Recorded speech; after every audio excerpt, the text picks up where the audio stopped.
Last but not the least, our Rimuru Tenitol. So first time that I bought a Tenitol. Okay, medyo it's a little bit on the expensive side.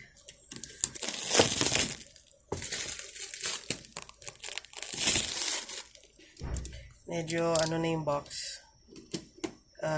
Dirty na. Pero kira.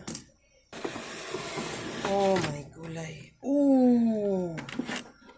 It's actually nice.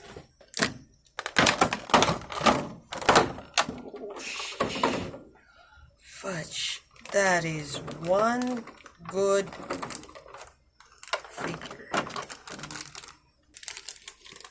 Ooh.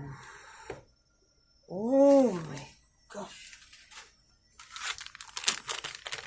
Ano yung base? I think ana ra siya. Sakto ba? Ana ra ata siya. Yan, tanawa ang difference nila sa Grandista. Ang Grandista is very tall. Taas kayong Grandista. Mura siya IK. There. That was si Kyoya.